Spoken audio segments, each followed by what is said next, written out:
In this video I am going to show how I apply damage to the enemy, and I'm just going to jump straight into it. So my previous videos were all based on how I do the attack sequences themselves, and they all use this one event to apply damage to the enemy.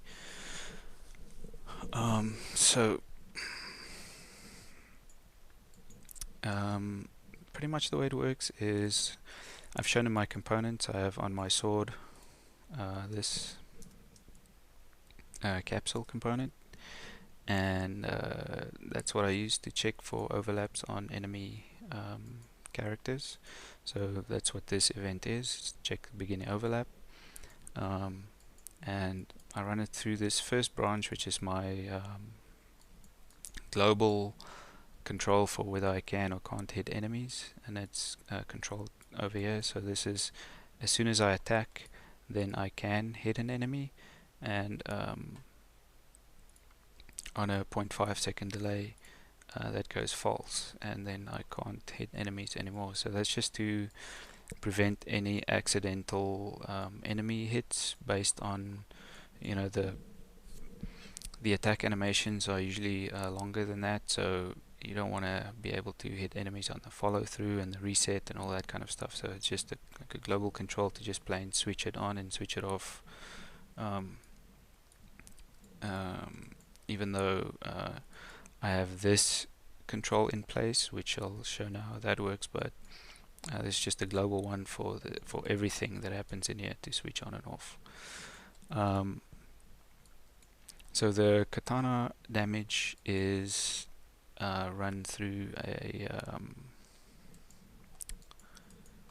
or enabled and disabled through my custom notifiers that I use on every attack animation.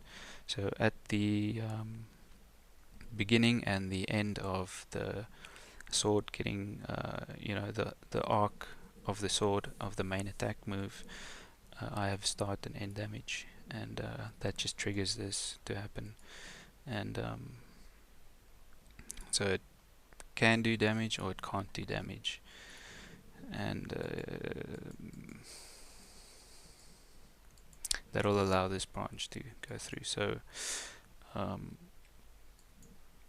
if you can do damage, I just add the damage target to a variable and then apply damage to that specific object that I get, which is going to be the current enemy. And this damage amount I would have shown in my attack videos. With every attack I do, I set a damage amount. It'll be a, you know, whatever I want the damage to be for that. You know, if it's a weaker attack, it's less, or whatever the, you know, whatever the case might be. That's where I end up using that variable. It's in this applying the damage, and this will actually feed through in on the enemy blueprint side. You'll have a damage receive thing that I'm not going to get into the enemy blueprint right now, but this kind of ties into that. It kind of just works. So any damage that the enemy receives will get applied to it, and this is where I say how much damage I'm receiving. And at the same time, when I do the attack, also when I get an actual hit, I want to be able to say whether I can do a combo or not, because you can't just stand anywhere with no enemies in sight and do the combo moves. You have to actually hit someone to be able to get into a combo move. So that's where I set that. So I can do combo, and if I stop attacking or stop hitting an enemy for 0.5 seconds, then I can't do the combo anymore. And also at the same time I do some camera shakes, and I have some different shake values that so these actually access different camera shake blueprints with different values for weaker versus more heavier attacks. And I just use my combo Boolean variables to say, specifically which camera shake should play at which on which attack. And this stuff with the look at, I'm not going to go into the look at in this video. I don't want to make this video too long, but yeah, so I think actually I'm just going to leave this alone for this video.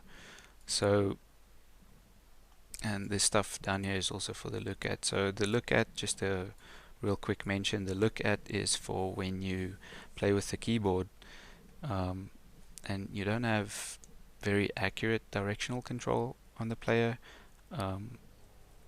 The look at is just it's an automatic way of just getting the player to specifically look at the current enemy that you're attacking, so that you can actually do a proper combo